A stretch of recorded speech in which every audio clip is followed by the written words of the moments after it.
good afternoon, everybody. As usual, we are starting reasonably on time. Today, we actually have two topics. One is endotracheal tubes and intubation aids, and the other is vaporizer. But Dr. Sarvari Swaika was supposed to take the topic on vaporizer, and she has prepared,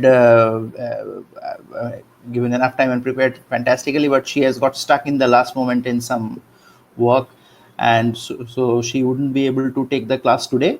But we will ensure that class happens in the next few weeks. We will reschedule it. So today we will have only one topic, which will be endotracheal tubes and intubation aids. These are the things which are always present on the examination table, and almost everybody gets something about it. The number of tubes that we had, it has increased a lot. The other aids have increased a lot. Their availability had increased a lot. So it's a busy topic, very important topic, and your rapt attention is essential in the next hour or so. And now I would request Dr. Amna Goswami. Probably she is the most, what should I say, most regular visitor and most diligent visitor and the most meticulous listener of these webinars. She is always paying attention and attending all of them. So, ma'am, please welcome. She is one of the pioneers in neuroanesthesia in this city. Served the Institute of Neurosciences and the Bangalore Institute and in the Park Institute of Neurosciences for decades. And she has got hundreds of students all around this state. And please, ma'am, if you could say a few words, and then we will proceed with the topic. Thank you, Palash, for your very kind words, which I hardly deserve. Now, colleagues and my junior friends, firstly, I would like to thank from the core of my heart ISA West Bengal for starting this initiative. Believe me, this is a thing which I think should continue even when we have normal classes. Because when you're listening to something on the web, you can simultaneously do your cooking, but all the time you can keep on listening to. So I thank all those involved, naming no names, for starting these classes. Now, since I have a few minutes given to me kindly by Sujata, I will say a few words about my life as an anesthetist. I started as an anesthetist in the year 1969. Most of you were not born at that time, or you were toddlers or in your half pants. And at that time, we started anesthesia, and just after my diploma in anesthesia, those days you had to go through a diploma before you went for your MD. After my diploma, I was transferred to a rural, not a rural, it was a sort of a outside Calcutta posting. And at that time, I started with open ether. Most of you have not administered open ether. It's a wonderful procedure, and that most probably is the first vaporizer. Because as soon as the vapor drops, as soon as the liquid ether touches those 7 layers of gauze, it vaporized, and the patient will give. From that open ether, then came the draw over vaporizers. I had an EMO of my own, donated by Professor Pramanik, where ether was drawn over by air and delivered to the patient. Till the modern machines today, as on 2020, you see all these machines with all these sophisticated gadgets. You have been listening to all the safety measures that have been incorporated for the last few days. So it has been a very, very long journey for anesthesia, ether. I have not had the pleasure or opportunity of administering chloroform, but my immediate seniors, like some of you can remember Dr. Sunda Shah. She had the experience of chloroform anesthesia and also the number of deaths that happened with chloroform anesthesia. So today now we have come to really a crossroad. It is now we have made the equipment, the medicines, everything safe. Now we have to be very careful and deliver the patient a safe anesthesia. That is Coming to the topic that Sujata is going to talk on, that is endotracheal tube. The first thing that comes to mind is that memorable words. In the first page of, if you go to Paul Medina's ITU book, in the first page it is written that endotracheal tubes are not a disease and ventilators are not an addiction.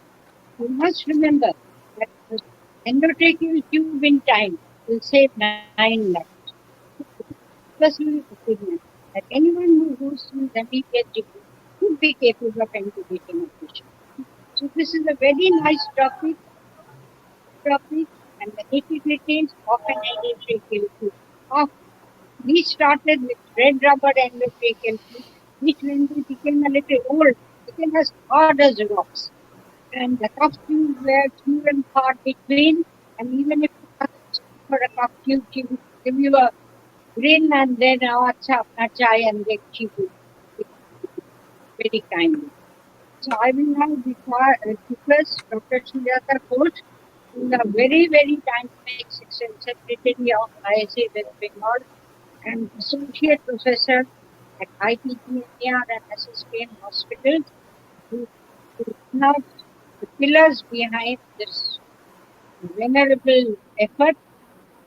I will request her to talk on endotracheal tubes as well as intubation aids, which again are very important. Thank you so much. Sujata, please. Thank you, madam. Thank you so much. Very good evening to all my seniors and teachers, my students, and all my dear friends. Firstly, I would like to explain why I took up this topic. Honestly speaking, this is a tube which we use on a regular basis. I must also admit that nothing surpasses, nothing changes an offline class where we are shown each and everything in our hands. However, with these changing times, we have to adapt to the changing situations and the changing methods of studying and the changing methods of teaching. With this effort, we are going to continue, and every week on Thursday at 7 p.m., we will be teaching, and all our teachers will be teaching initially the core topics of anesthesia, the topics which come always and always during the examinations, and subsequently the case studies, subsequently the topics which puzzle us during the examination. We will be taking up all of them. And with this, let me start my topic today.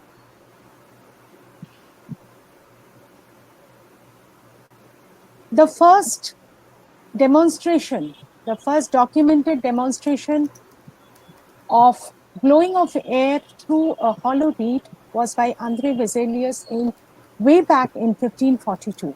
In 1871, Frederick Trendelenburg came up with the cuffed catheter, which he introduced into a tracheostomy in order to prevent soiling of the lungs. 1914 to 1918, the time of the First World War.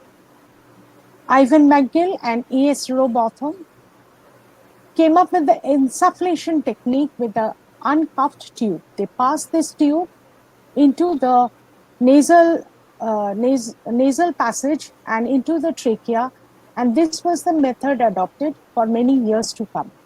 In 1928, Giddel and Waters started the concept of cuffed endotracheal tube for general anesthesia. However, it was not before 1950 that this was adopted worldwide. Yes, now gradually we will be taking up the common endotracheal tube, the common PVC tube, and gradually we will take up all the small nitty-gritties of this tube, the cuff, the markings, the materials, and let us see. Commonly, we have three tube materials: the red rubber tube, which is not commonly used nowadays. Sometimes in your examination table, you will be finding this. The common polyvinyl chloride tubes, the disposable tubes which we use in a day-to-day practice, and the silicone rubber or the polysiloxane tubes, which are rarely used because they are so expensive. The red rubbers can be cleaned and sterilized and can be used multiple times.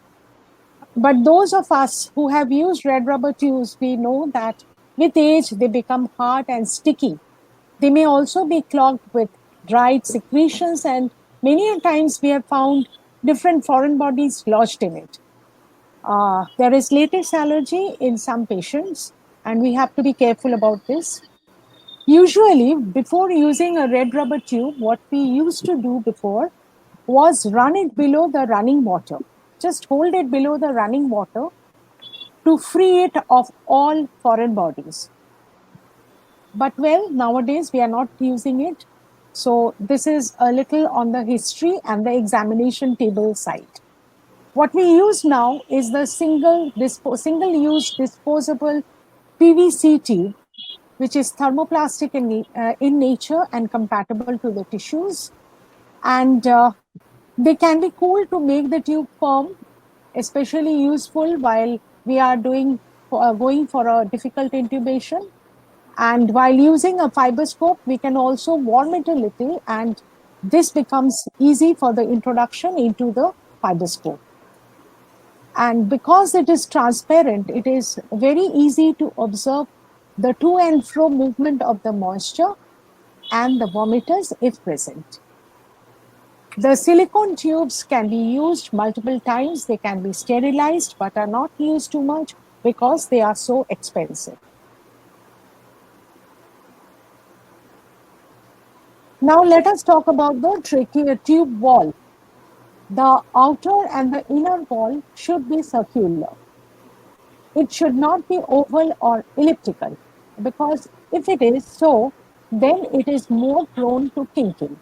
You see, red rubber tubes cannot tolerate kinking. They tolerate it very poorly, but the PVC tube is more resistant to kinking. And now what we have here is, this is the patient end or the distal end, and this is the machine end or the proximal end. Sorry. So in the patient end, you can find that there is a slant. This is the bevel of the tube, and there is an angle of the bevel. There is an angle of the bevel. It is usually a acute angle, and this angle is made by the slant of the bevel and the long axis of the tube. Next comes the hole just beyond the bevel. This is the Murphy eye. If the Murphy eye is present in a tube, it is known as the Murphy type of tube. If the Murphy eye is absent, then it will be called the Magnet tube. I'm going into the nitty-gritties because these are the most common questions that are asked when you pick up an endotracheal tube. And trust me, this is one of the commonest instruments that are given to you during your MD examination or the DNB examination. And since this forms the must-know zone, I think you should learn most of it. And now you also have a radio-opaque marker. In this picture, you really cannot see. It is called the blue line marker, usually a blue, and in some tubes it will be black. This is for the purpose of X-ray. When the tube is in situ, if you want to really check the position of the tube, you do an X-ray and you can see the opaque marker.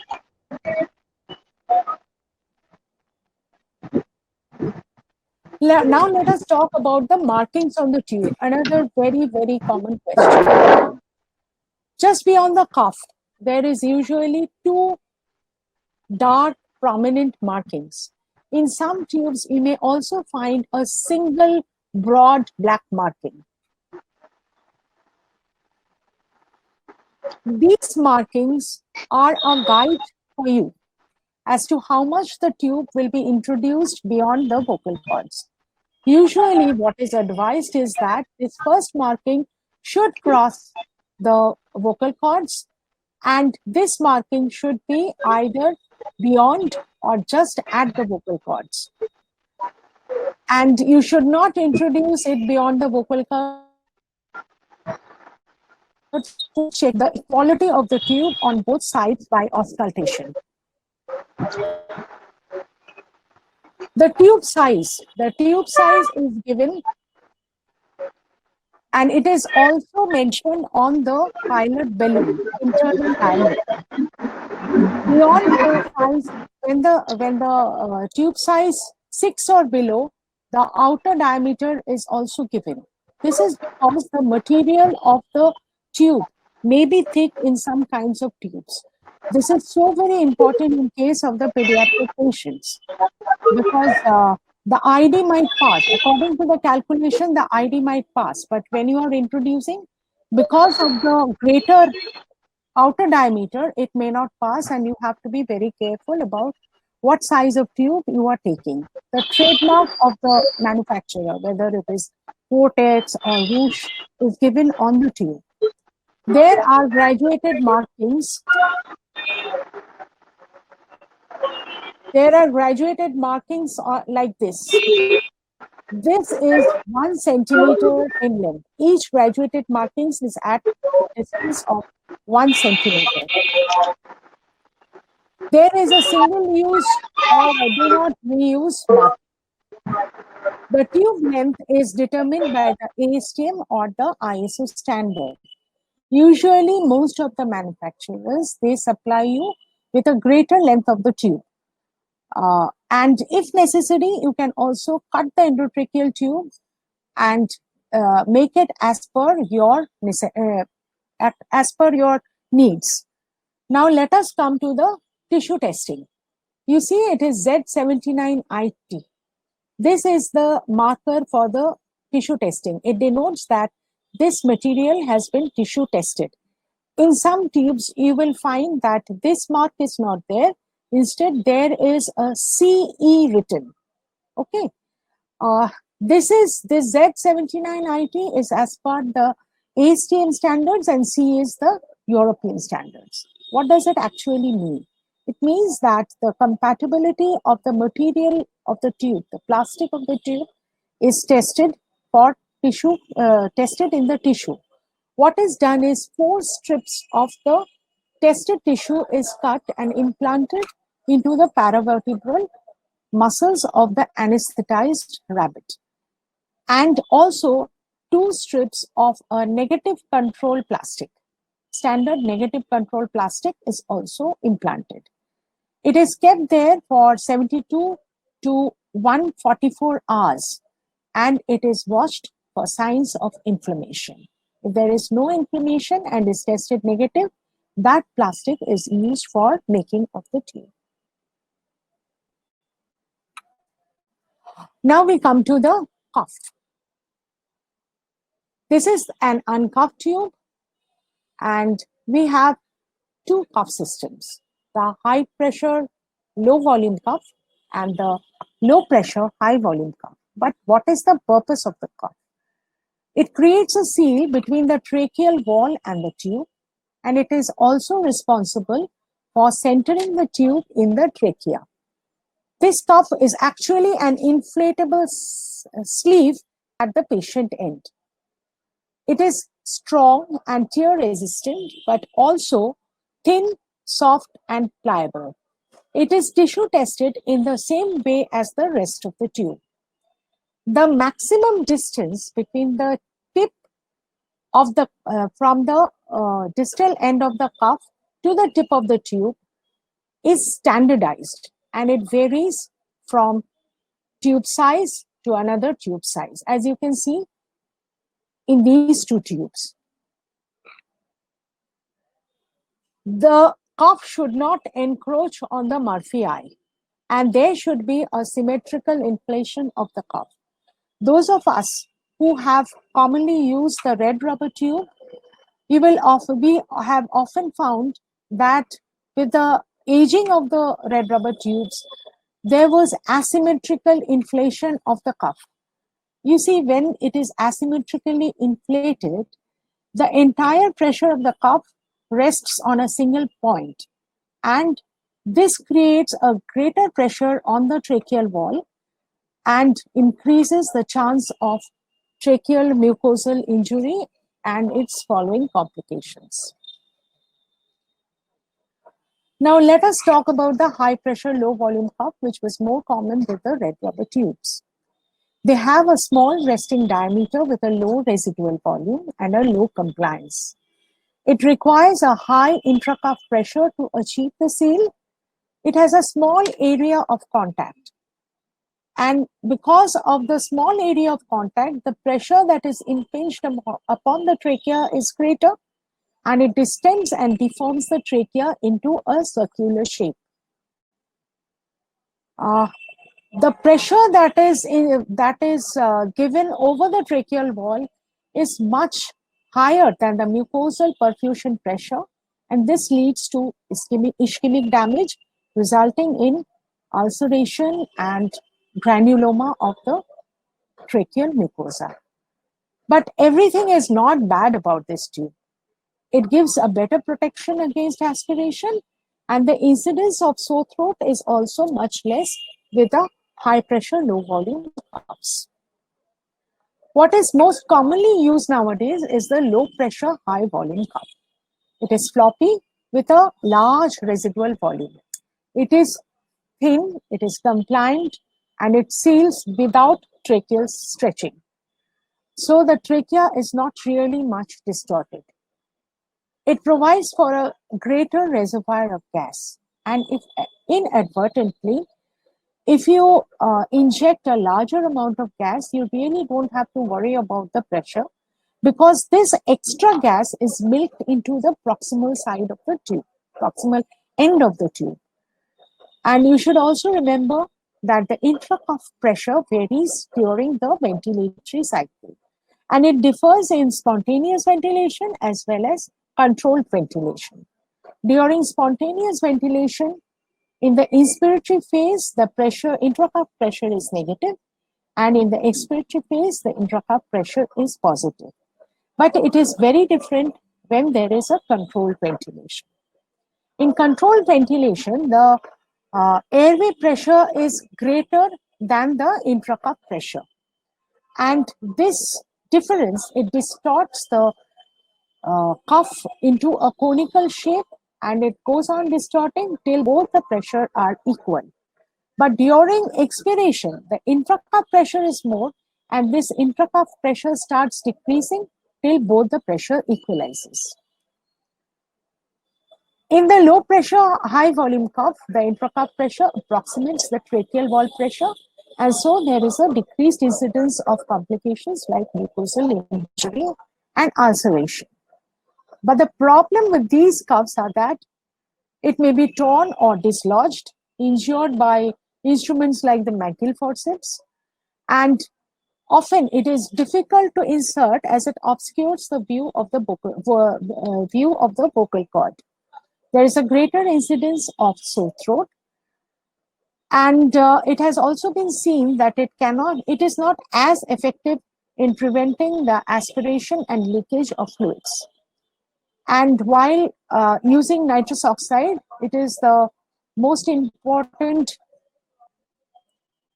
one of the most frequently used gases in most of the operation theaters throughout India. You should also remember that you should not overinflate the cuff, because nitrous oxide tends to diffuse inside the cuff and increase the pressure. Now we come to the inflation system. The inflation system has four parts: the inflation lumen, the external inflation tube, the pilot balloon, and the inflation valve. The inflation lumen connects the inflation tube to the cuff. It is located in the wall of the tube, but it should not bulge into the tube. This causes a turbulence in the flow of the gases. The external inflation tube is located external to the tube, and the external diameter of this tube should not be more than 2.5 millimeters. It can be equal, but should not be more than 2.5 millimeters.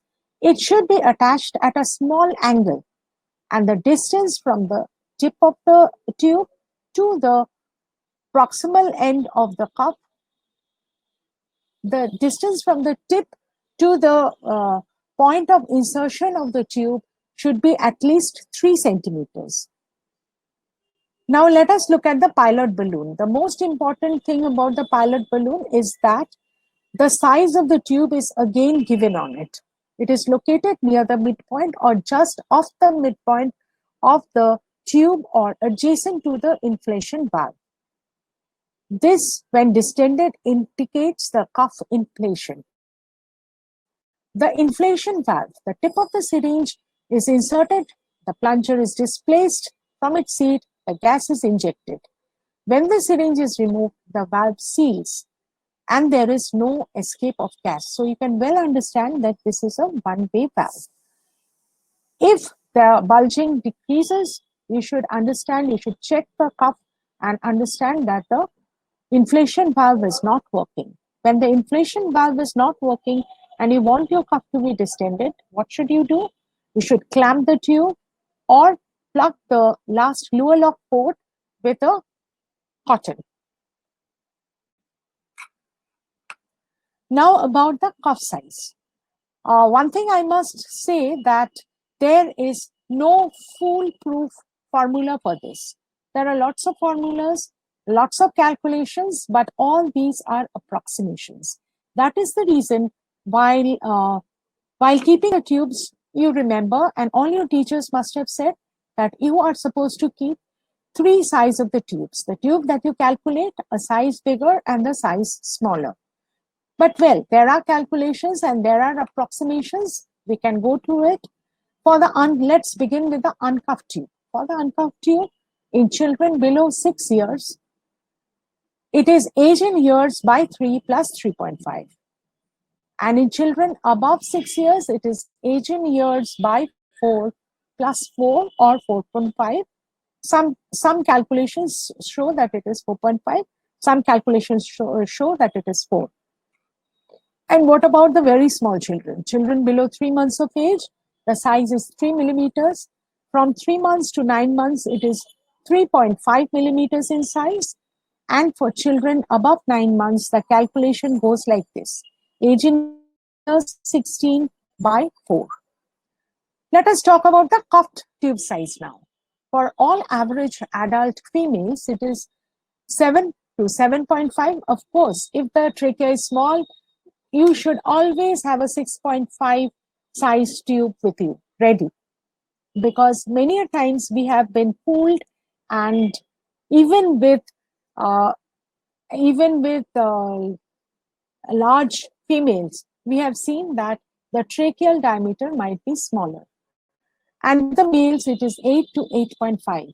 But you should always remember that for geriatric patients, the muscle tone of the tracheal muscles are lax. And often enough, we find that 8.5 to 9 is a tube that can be passed. It's not always that we put the 9 size tube, but you should have it in hand. And do not go for size 8 tube. There will be a greater leak. Go for the 8.5 tube. For children, it is age by 4 plus 3. That is, it is 0.5 to 1 millimeter smaller than the uncuffed tube. You should also remember that in Down syndrome, they have a smaller trachea. So if you have a patient with Down syndrome, always keep the smaller size of the tubes in hand. But on the other hand, in premature infants, the elastic recoil of the laryngeal structures are less, and a greater size of the tube than the calculated, we may be able to introduce these tubes. The success of any endotracheal intubation depends upon the pre-insertion checks and the post-insertion checks. So what should you check? You should check for defects, holes, missing sections, obstructions. The cuff should be inflated and the syringe removed. This is for the purpose of checking the leak. Often you will find that even in new sealed tubes, there may be leaks, and this is mandatory. Whether you open a new tube or you're using or reusing a tube, This is a mandatory step. And keep the tube inflated for at least 1 minute. This is for checking the micro leaks. If you keep it for 1 minute, then there will be gradual decrease in the volume of the tube, which indicates that there are micro leak and it should not be reused. The cuff should inflate evenly. I have already discussed this point. And now let us go to the post-insertion checks, which are mainly to check whether the tube has been inserted into the trachea, there is no esophageal intubation, and the Oscar ventilation is equal on both sides, which is, let us see what we do. We can directly visualize the tube going inside the vocal cord into the trachea. The feel of the reservoir bag in the hands of an experienced anesthetist, I believe, is one of the very important parameters of post-insertion checks. The bilaterally symmetrical chest wall motion is again very important. And finally, what we all tell you on a day-to-day basis, auscultate, auscultate, and auscultate. Where do you auscultate? The right apex, the left apex, the right and left base, and please do not forget the epigastrium. It is a very good indicator if there is esophageal intubation. The to and fro movement of the moisture that is condensing on the wall of the PVC tube is another very good indicator. And if you have an assistant who is giving a burp, you will find that they are often telling you that yes, it has gone in, because what they are actually doing is they are making a tactile confirmation. It can be, as it passes the tracheal rings, it can be felt. Of course, EtCO2 is the monitor that is attached and ensured that the tube is inside the trachea, but the confirmatory test is the fibroscopic view. I'm not going into the nitty-gritties of oral intubation because I believe by now, even the first year postgraduates are already intubating orally on a regular basis. But there are some things which I have noticed during the examination that most of us, we complicate and we confuse with this. What I'm talking about is the 3-axis alignment theory. Okay. See, this is the head in a neutral position. This is the head in a neutral position. There is no blocks or any pillows there. What are the 3 axes? You have the oral axis. You have the oral axis through which the laryngoscope is introduced. You have the laryngeal axis through which you have to introduce the tube, and you have the pharyngeal axis through which you visualize the vocal cords. When we keep the head in a neutral position, you will often find that these 3 axes are not in alignment with each other, and visualization and intubation often becomes very difficult. So what has been advised is to give a pillow or a block, like here. What happens because due to this block is that the neck is extended at the atlanto-occipital joint.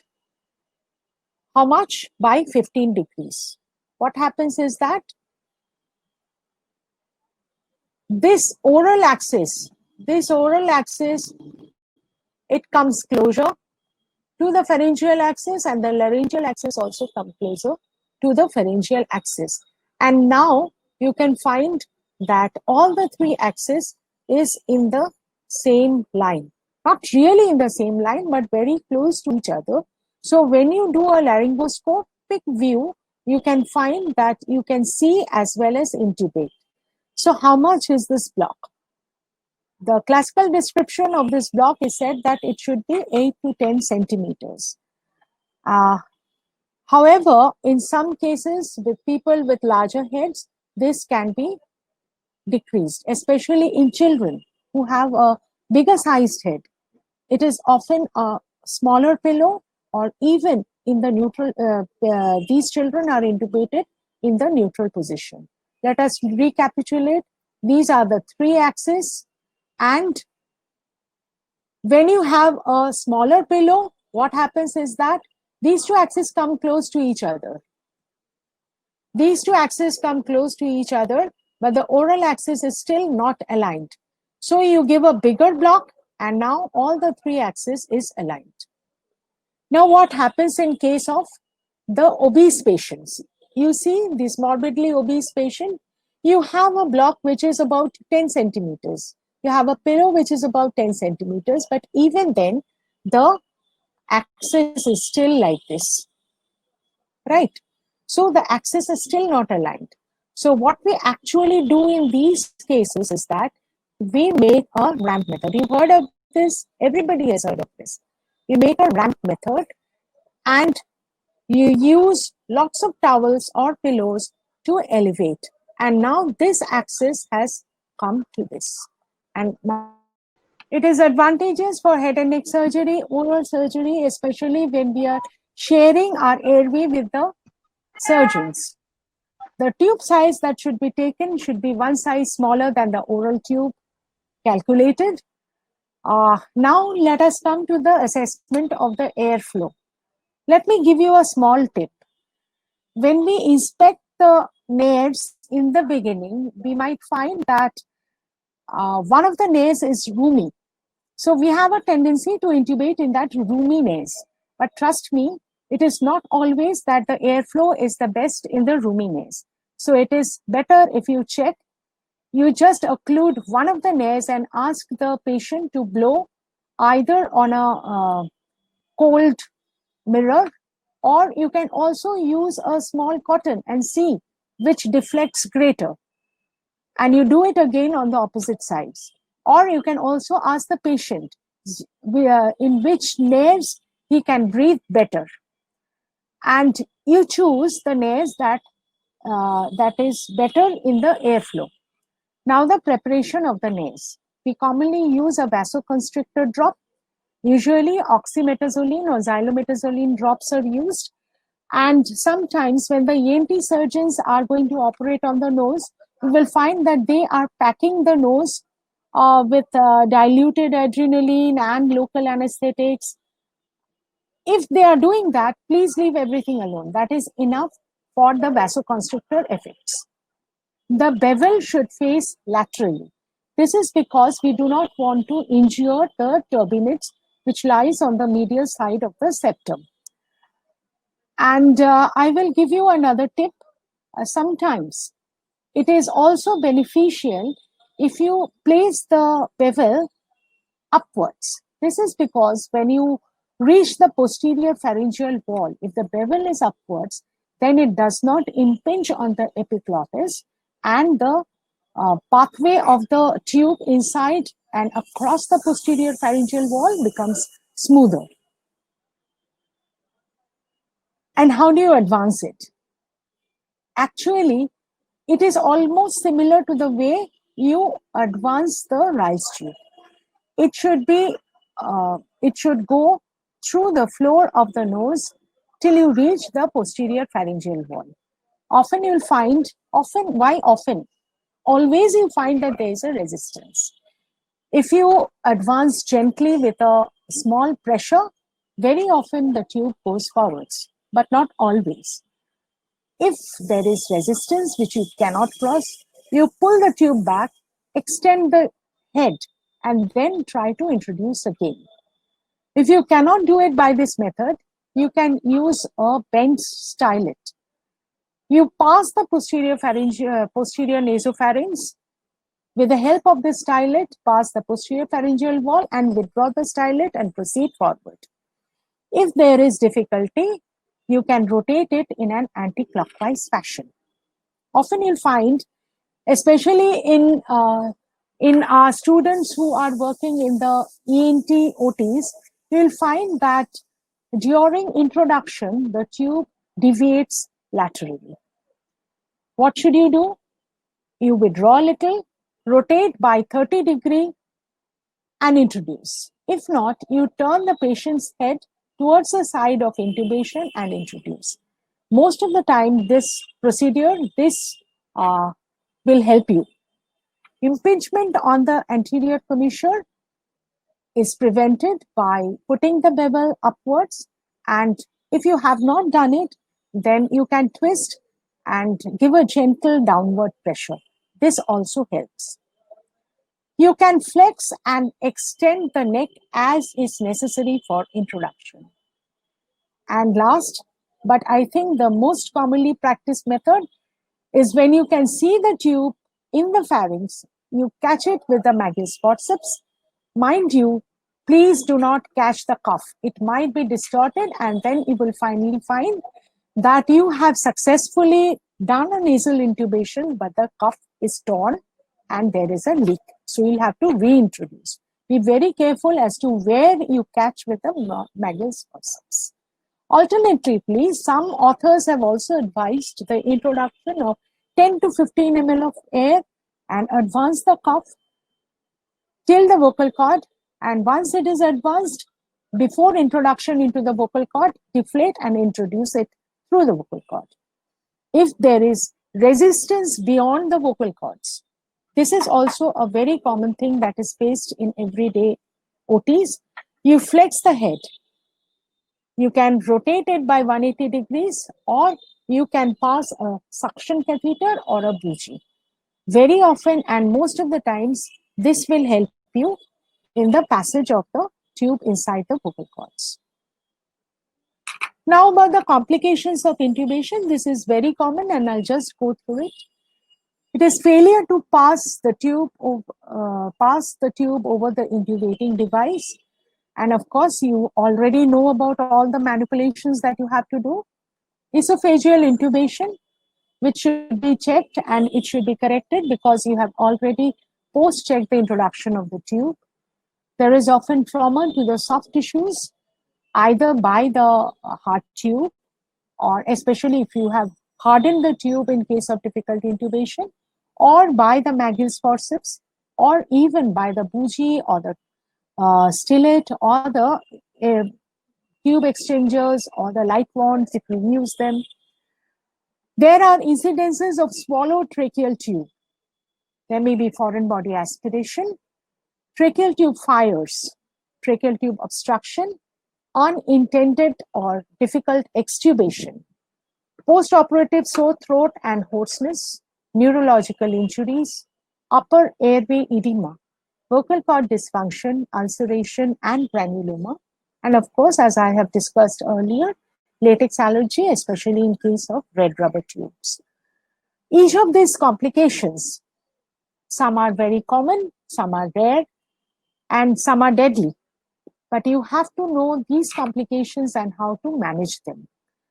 A detailed description about the management of each of the complications is beyond the scope of this presentation with this limited time, but you have to go through the books for this. Now let us talk a little about the special tubes which are most commonly used. There are lots and lots of tubes, different manufacturers, different designs, different purposes, but there are 4 different kinds of tubes that are most commonly used in the day-to-day OT, and I have picked them up. First, we have the spiral embedded tube or the armor tube or the flexometallic tube. As you can see, I have put a picture of the normal tube. This tube is very similar to what we have seen earlier, and this is an armor tube or the flexometallic tube. As you can see, actually you cannot really see much, but you have already seen the flexometallic tube in the OTs, and you can remember that they have a metal or a nylon reinforcing spiral. They are mainly used for head and neck surgery, tracheal surgery, and also surgery in difficult or different positions like the prone position or the sitting position. This is because they are resistant to kinking and compression. But I must warn you about something. Because of its cost, in India, we often reuse flexometallic tubes. But once it is used, often during the recovery phase, the patients bite these tubes and distort the spirals. If the spirals are distorted, they no longer remain resistant to kinking or resistant to compression. But if you find that the spiral is distorted, it is better to discard that tube and use a fresh tube. Now, there is something else I would like to say, that in some of the armored tubes, the Murphy's eye is absent. When it is absent, you should be very careful and remember that the bevel might get stuck with obstructions. This is also, because of its flexibility, it is also useful for submental intubation and retromolar positioning of the tube. Now let us come to the RAE tubes. A very common question asked by the examiners in the table when you pick up these tubes is that what RAE stands for. Stands for ring Adair Elvin tubes. There are two varieties, the North Pole and the South Pole. Again, these are used for head and neck surgeries and surgeries like cleft lip and cleft palate. The South Pole is used for oral surgeries. There is a bent. This bent rests on the chin and the connector rests on the chest of the patient. And there is something I would like to show. You will find that beside the standard markings, you will also find that there are two prominent markings on the RA tubes. These markings are situated at the bends. These signify that the bending should be done on that position. However, it would be good to mention that all these tubes, all the size of the tubes are built on the average adult. Okay. However, not all adults are of the same size. So there might be adults who are smaller in size and bigger in size.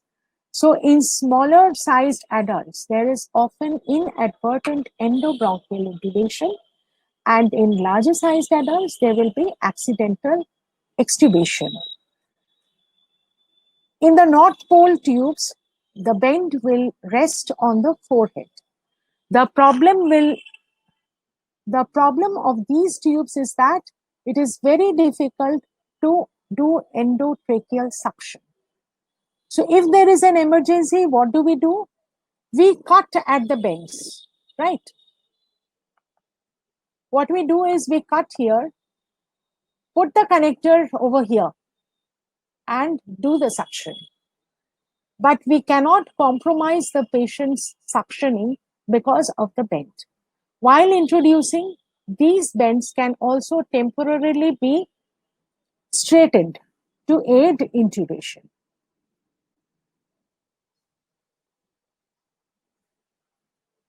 Now we have the microlaryngeal tube and the laser tubes. In the microlaryngeal tube, the tube is narrow in diameter. The sizes which we most commonly get are 4.5, 5, and 6 internal diameter. However, what you find, I have put this comparison because I want to show you that more or less the same size internal and external diameter of the tube. The cuff is small in the pediatric tube, but in the microlaryngeal tube, you find that the cuff size is almost similar to an 8 size tube. Because the surgical field is shared both by the anesthesiologist as well as the surgeon, a smaller tube gives a better visibility. That is why microlaryngeal tubes are used mostly in operations on the vocal cord and the tracheal tissues. However, because of the smaller diameter, exhalation of carbon dioxide is less. And this is one of the drawbacks of the microlaryngeal tube. We have an enormous number of laser tubes. We have the Laser Shield 2 tube. It is made of silicone with inner aluminium wrap and an outer Teflon coating. It is used for carbon dioxide and KTP lasers. The Hunsaker microjet tube is used for NDYG and argon lasers. The LaserFlex tracheal tube is a stainless steel tube with plastic surface and matte finish to reflect laser beams. The Sheridan laser tracheal tube is a red rubber tube wrapped with copper foil. At one time, this was the most common tube used for laser surgery. The Bivona foam cuff laser tube is an aluminum silicon spiral. And there is another tube called laser tubus. It has a cuff within cuff design, which ensures that if one of the cuffs is damaged, there is still another cuff. This has a corrugated silver foil. Now with this, we come to more or less the end of the endotracheal tubes, and now about the intubation adjuncts, intubation aids. Most commonly used are the Stellate, the bougie, the airway exchange catheters, and the light ones. The Bonfils also form a very good intubation exchange, but I'm not going into the Bonfils today, and it will be taken up in our next class. Let's talk a little about the Stellates. They are malleable. There is also a plastic non-sticky variety. There is a securing device like this at the proximal end of the stellate. The purpose of the securing device is to limit the depth to which the stellate should go inside the tube. And the stellate should be rigid enough to maintain the shape of the tube. Before, commonly, a malleable metal like copper was used for the making of the stellates. But stellates has their own problem. They may damage the anterior larynx or the esophagus, and the parts of the cuff may be sheared off. Now, how do you use a stellate? First, you lubricate the stellate along the entire length, and you avoid the extension of the stellate tip beyond the bevel.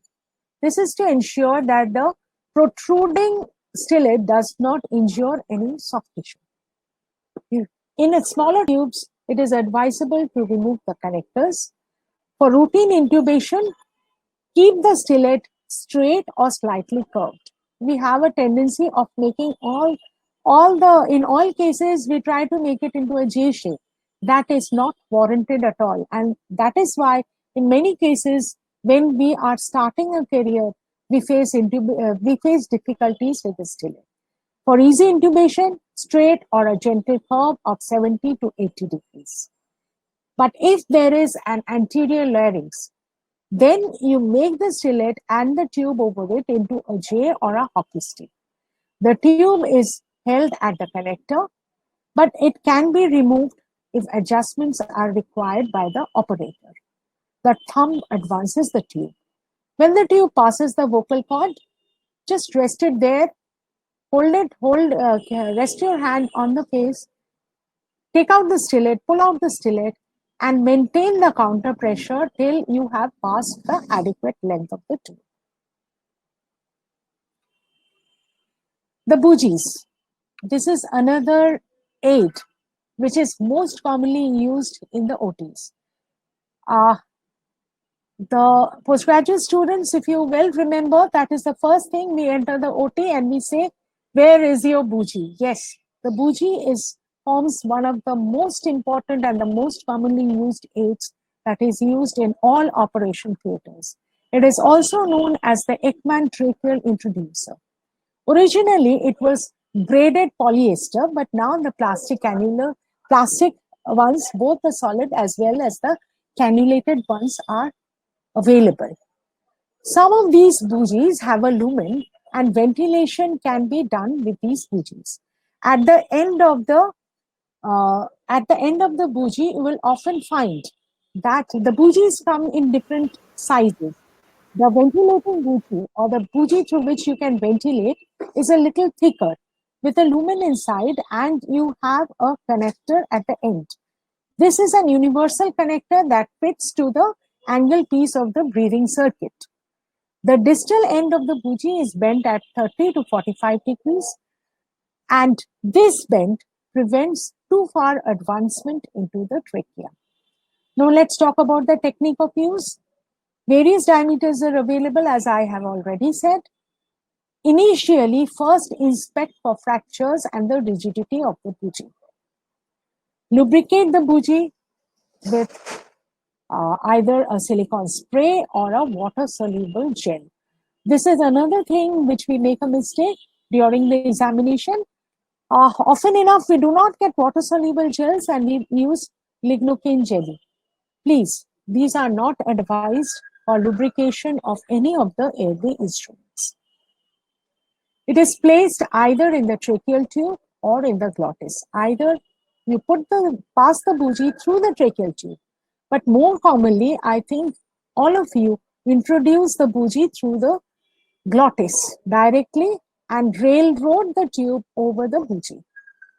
The tip should be placed anteriorly, and if it is stuck, then you rotate it by 180 degrees. If you remember, during nasal intubation, you had done the similar procedure. The advancement should be gentle. You should never advance against a resistance. And when the bougie passes the tracheal rings, you can get a clicking sensation. This is very vital to understand whether your bougie has been introduced into the trachea. The maximum distance, and by the way, the bougies have markings on it. Again, the 1 centimeter markings. These are the depth markings, and it should never go beyond 45 centimeters. If there is a lumen and there is an attached connector, you can attach it with a capnography and confirm. And you can also pre-insert and railroad it. And remember, while railroading the tube, your laryngoscope should be in situ. The airway exchange catheter. These are mostly manufactured by Cook. They are more flexible and longer than the bougie, as the tube changer length must be greater than the double of the tube. Why should it be like this? The purpose behind it is that the tube exchanger should not be lost in the air passages. So that is why you have a exchange catheter which is even longer than the bougie. There are multiple distal holes. The purpose of the distal holes is to prevent whipping of the catheter and help during jet ventilation. And if you go to my previous slide, I will show you something. You see, these are the circumferential markings. These are circumferential markings that goes to the entire length of the air exchange catheters. In the bougie, there are markings, but in the in the exchange catheters, these are very prominent, and most often these are yellow so that the black marks become prominent. The purpose of this is to ensure that you have not inserted the exchange catheter too deep down into the trachea, and you have prevented, by this method, you have prevented injury to the tissues. The conformation of the airway exchange catheter is by carbon dioxide monitoring and, of course, by a fiber optic bronchoscope. And now we have the lighted intubation stylets. The lighted stylets or the light band, they use trans-illumination of the soft tissues of the neck as a guide. They are useful when the fiberscope is not available or it is very difficult to perform a fiber optic bronchoscope. They have a reusable handle with a battery inside it, the malleable wand with a light at the end of it. The technique of use is that they are passed through the tracheal tube. These light wands are passed through the tracheal tube so that the light is just above the end of the tube and the bulb protrudes beyond the tube. So when it is lighted, when it is switched on, you can see the soft tissues, you can see the structures, and then with the wand and the tube in situ, you can proceed to intubate the vocal cords. The stylet should be firmly attached to the tube. During oral intubation, the wand should be bent at a 75 to 120 degrees. The neck should be relatively extended during intubation with a lighted wand, and the tube should be inserted from the side of the mouth and brought in the midline. These are more or less the commonly used intubation aids. And with this, I come to the end of my presentation. These are my humble acknowledgements, my books, my teachers, the Google, the Getty Images. I am indebted to Smith's Medical, but there is no conflict of interest. And of course, I would like all my students and all my friends to go through howequipments.com, howequipmentswork.com. It is a very good site for knowing the working of the equipments, and of course, Ms. Ochidash. I humbly apologize for all the glaring spelling mistakes that are in this presentation. And with this, I say thank you to all my listeners for a very patient hearing. Thank you so much. Arnab, can I have...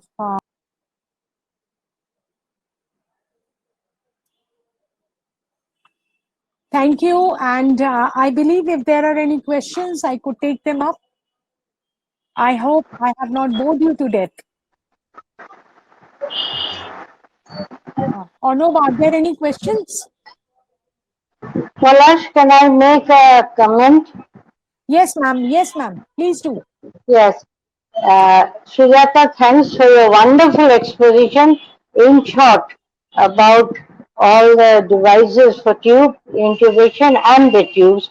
I will just tell you a small incident. Yes, ma'am. Way back in 1980, Lord Cecil Gray, you remember Gray and Nunn book that he used to read in anesthesia? Yes, ma'am. He had come to the Chandigarh conference, and in his oration, he told all the students that now you are learning things in the cellular level, in the molecular level, in the atomic level.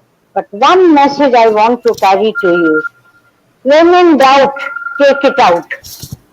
Whenever you are in doubt about a proper intubation, please take it out. Then he narrated an incident where a senior anesthetist had put a tube in, and the consultant kept telling him, those were days you did not have pulse oximeters and things like that. The consultant kept on telling him that the blood is looking dark, but he was so confident about himself that he said, no, the tube is in situ, I have put the tube in myself. Then ultimately the patient succumbed, and he was so bold that he said that I want the autopsy with the tube in situ. And the tube was in the esophagus. So his message to the students was, when in doubt, take it out. If he had just taken it out, ventilated with a mask and continued, then he would have saved the life. That is one thing. And another thing he told us is that every sign of a successful endotracheal intubation can be mimicked by an esophageal intubation. Because it is air moving into a hollow tube. Esophagus is a hollow tube, trachea is a hollow tube. So when the air is moving into the stomach, it pushes the diaphragm up, especially in children. The chest is splayed out, and you feel that the chest is moving. If you feel with the hand, palpation also a similar thing. Auscultation also a sound of something passing in and out of the airway. So if you are in doubt, you always take the tube out, reinsert, and nowadays with the capnograph it's not a big deal. But this is for people who work in difficult circumstances. So thanks again, Sujata, for your wonderful delivery. Thank you, madam. Yes, madam. And that was the first thing that was told to us when we were students and postgraduate students. When in doubt, out. Palash, I believe that is also what you have learned, haven't you? I have not only learned, I have used it. Yes, actually, and we are still using it. When in doubt, out. If you have been able to put the tube in once, you will be able to do it again. And like there are some questions. There are some questions Okay. that has been. Have the questions been taken? Okay, I couldn't watch the last few minutes. Yes, no, the questions have not been taken. We have just ended, and now we can take them up one after the other. Okay, I think so far there are two questions. One is that why sore throat is greater with a low pressure cough, even though it puts Yes. less pressure on the tracheal mucosa. That's a pretty common question. Yes, that is a pretty common question.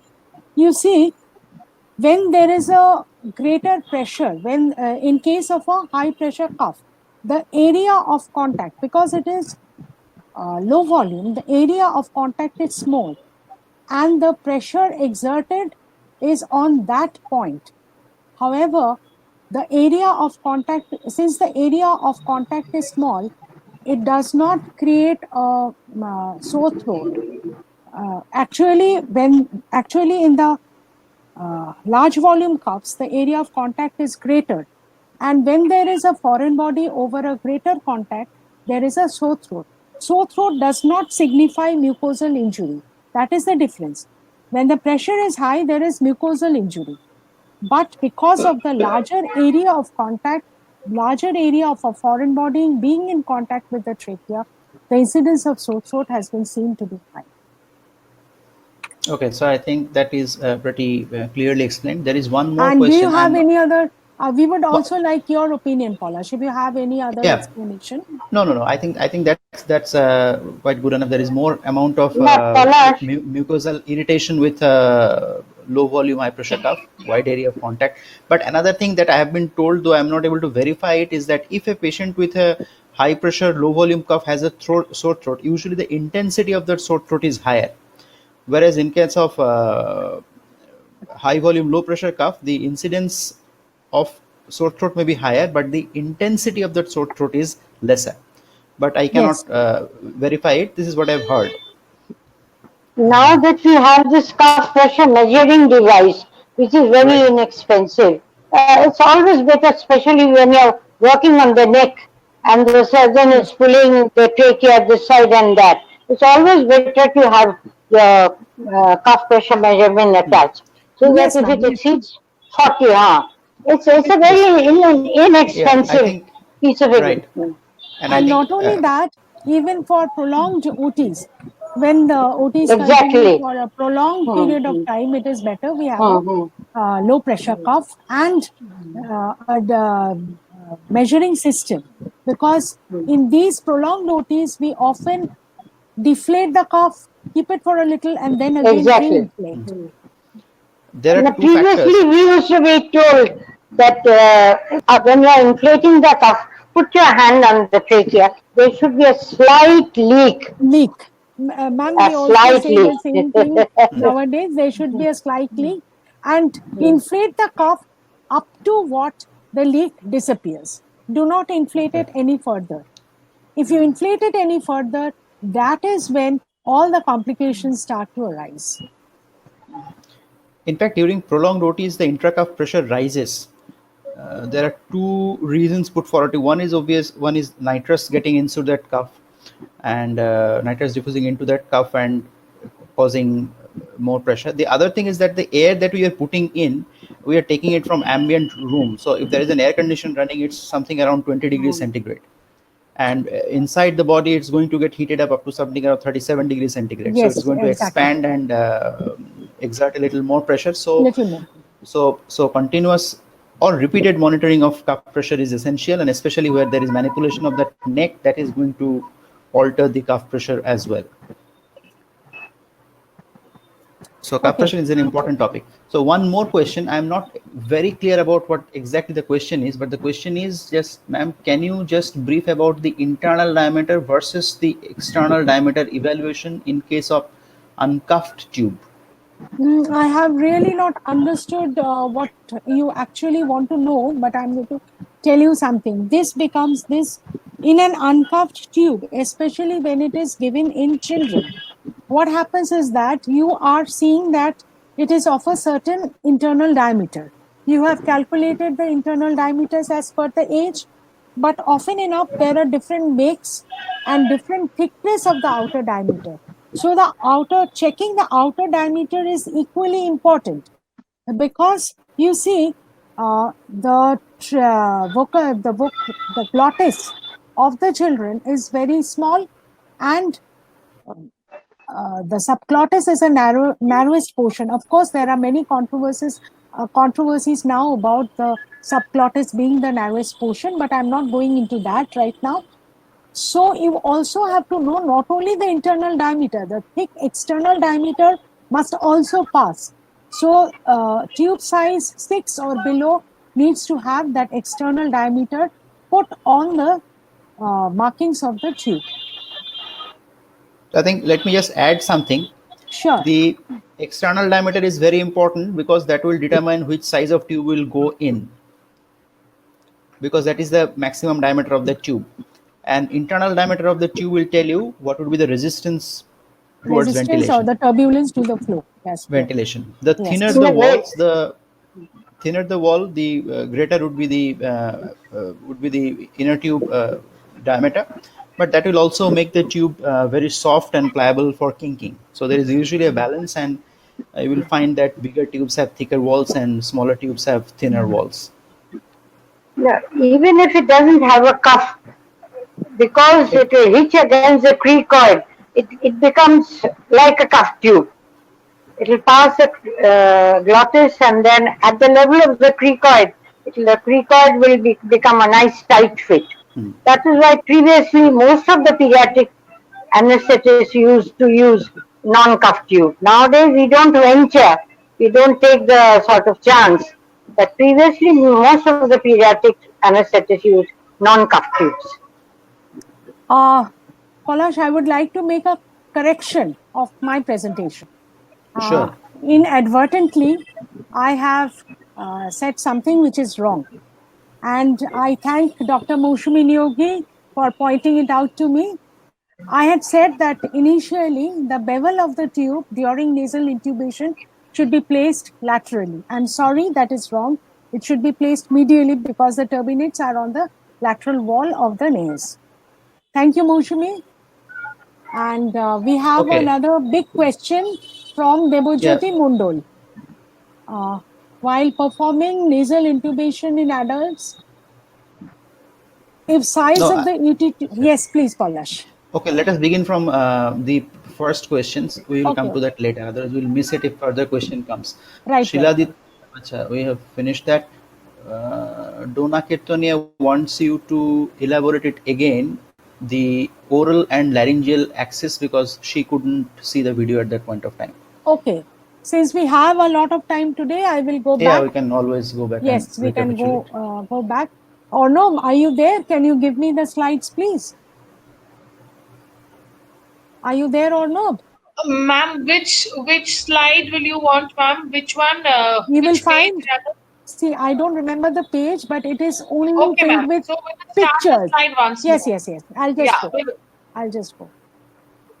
I'll just go to the page and I'll go. Dona, please wait. I will explain it as much as I have understood, as much as I can.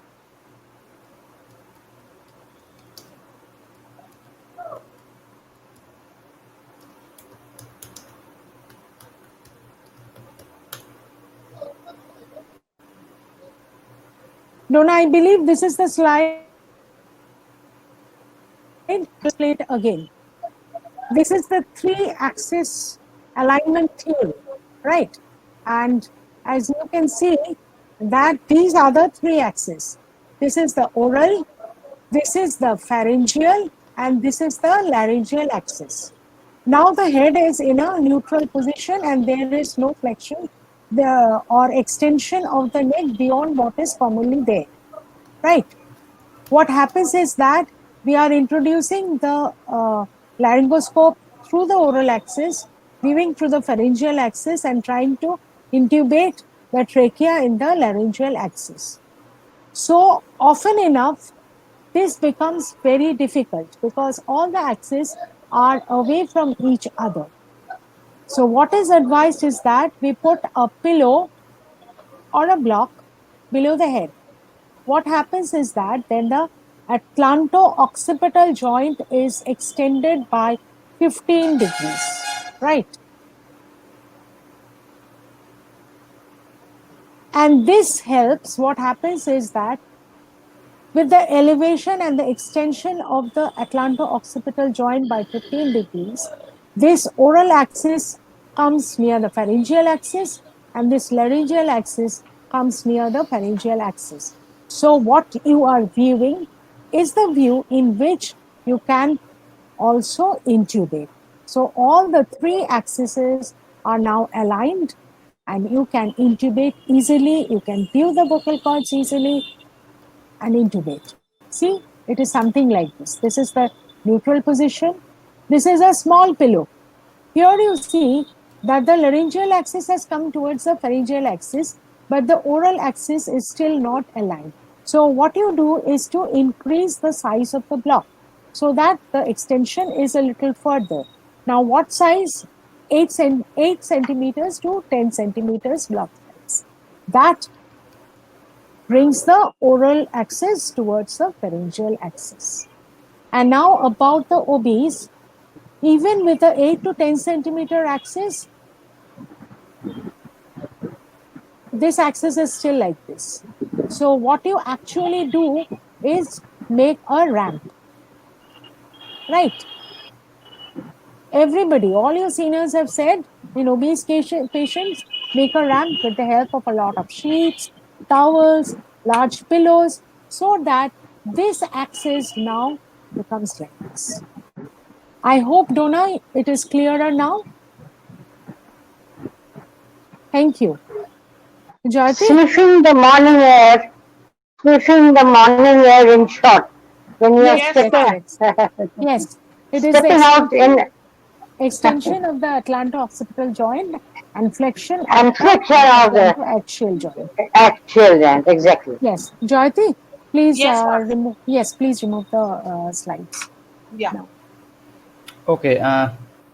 Shiladitya Bose is asking a question about Murphy's eye, but the question is not there. So if you are listening, Leading please type in questions your about leading Murphy question eye. of Murphy's eye. Leading question, So do you mean that what is asked in the examination of the Murphy eye? Usually, what is the Murphy eye? And if the Murphy eye is present, what is the tube now called? And of course, what is the purpose of the Murphy eye? It forms an alternative pathway of the insufflation of gases. And another thing is that what is the problem with the Murphy eye? The problem with the Murphy eye is that the instruments, the suction catheter can get hinged inside the Murphy eye. These are more or less the questions that are asked in the examinations. Beside that, if you have any further questions about the Murphy eye, please write it again in the question. Since we can take up the questions today, we will take it up, no problem. I hope there's no problem, Polash. no, we can take up all the questions. Yeah, Okay, just on this discussion about the internal ID versus external diameter versus internal diameter, Dr. Chunki Dotto has pointed out something regarding the Coles tube. Yeah, so I would just like to show a picture of a Coles tube. Yes, the Coles tube. It is no It has longer got- much used today, but you will always, when you open a book for instruments, that is the first tube, first special tube that is described, the Coles tube. Okay, so is it visible? A little mention about the double lumen tubes. Yes, this Yeah, is I the think Coles tube. so. This is a Coles tube. As you can see on this left hand side of this tube, this is narrower. Yes. So the external diameter of this tube is smaller, and as it moves to the right hand side, the external diameter becomes larger, but the internal diameter remains constant. So in neonates, it would be easy to just to pass this narrow portion below the vocal cords. So this is the yes, and the Coles tube. turbulence and there is less resistance to the gases. Less resistance because of the higher internal diameter. Exactly. So Yes, let us come to the next question now. Yeah, the next question is by Debjyoti Mondal. While performing nasal intubation in adults, if the size of ETT is number 6, as I was unable to pass the greater size. The problem I faced was that the connector at the machine end got almost lost in the nasal passage. What to do? Mm,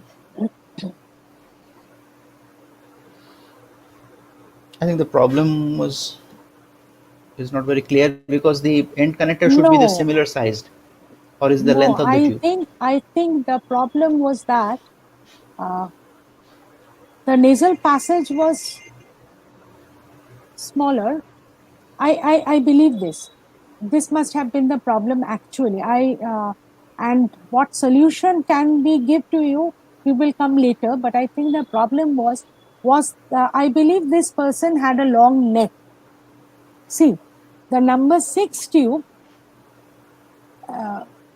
We usually don't pass a number 6 tube in a adult female. But sometimes when the neck is long, the size of the tube required for the entire nasal passage is greater. I'm actually not very, I really don't get it until and unless I get the profile of the patient. What was the age of the patient, and why were you using a 6 tube in whether it was an adult female? No, I think he was unable to pass a bigger size tube. Possibly, So, possibly. The What happens is one the solution length might of have been to try the other nostril. Yes, definitely. But I believe that he was trying the best nostril. We'll have to assume that he was trying the best nostril. Probably there were some pathologies for which he had to use the 6 tube. And if this was an adult female, the length of the number 6 tube is much less than the 7 or 7.5. But honestly, most of the manufacturers nowadays give a larger length of the tube. So sometimes we also have to cut the tube and size it according to our needs. Debojyoti, always try, if it is an adult female, Debojyoti, please try and introduce a 6.5 or a 7 size tube, especially if you notice that the lady has a long neck, because that long neck will take up a lot of depth in the tube. Anything else you can suggest, Paulash? I think No, one thing about one way to Palash was just one comment. Madam. Twice in my life, twice or thrice in my life, this thing can happen in an acromegalic patient. You put a tube in, you inflate the cuff, and you find that it's still leaking. Oh my God! And you put in the laryngoscope, and the length from the carina to this thing, incisive teeth is so long that even the larger size tube won't fit in. So you have to push the tube in more. This thrice I've come across in my life. So in an acromegaly patient with a lantern jaw and a big face, you have to be very careful. Thank you, ma'am. This is also a learning experience for us. And Debojyoti, I think you've also had an additional information from ma'am. And the next time you look for a long neck, an acromegalic person, and then I believe we will be able to determine the size better. One way to have a slightly longer tube is to use a microlaryngoscopy, MLT, microlaryngoscopy tube. Microlaryngoscopy tubes are longer.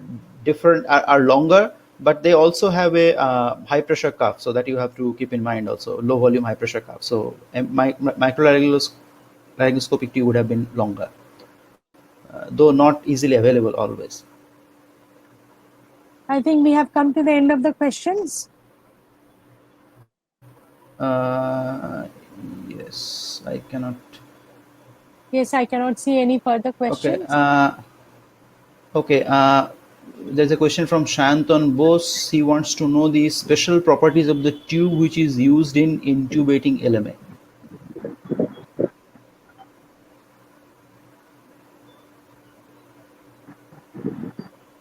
Can you please elaborate on the special properties of the tube which is used in intubating LMA?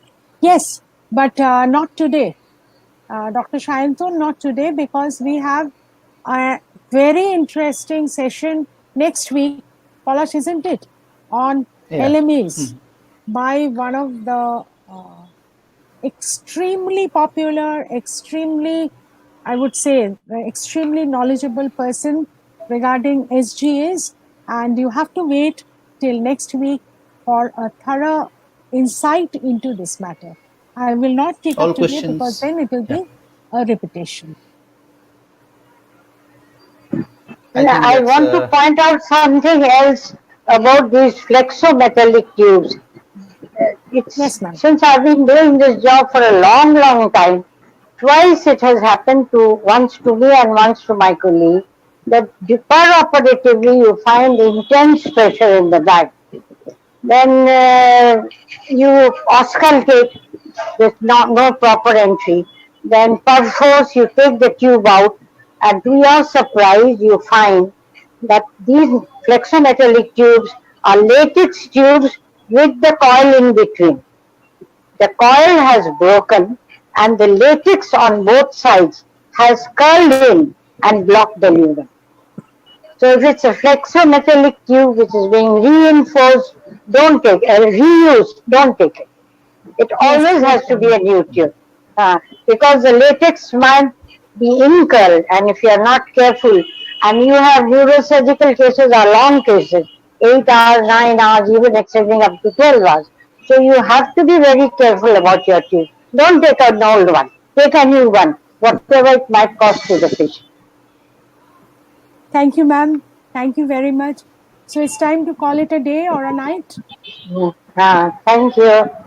Yes. Thank you, okay. So Palash. Thank you, Shweta. thank you, ma'am, Thank for you. your Very good night from my end. for your advices, which are not available in any textbook that I have read so far, and I have read a Yes, few. actually, this has been a very educative and a very practical session.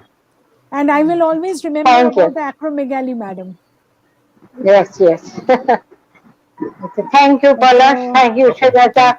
So, Thank you, everybody. dinner So time? Hmm. dinner time. Yep. Time Right. to chew. Have Thank a you, yes, safe everybody. let Good us day. night. let us end today's Good night. session. Okay. Good night, ma'am. Good night. Good night.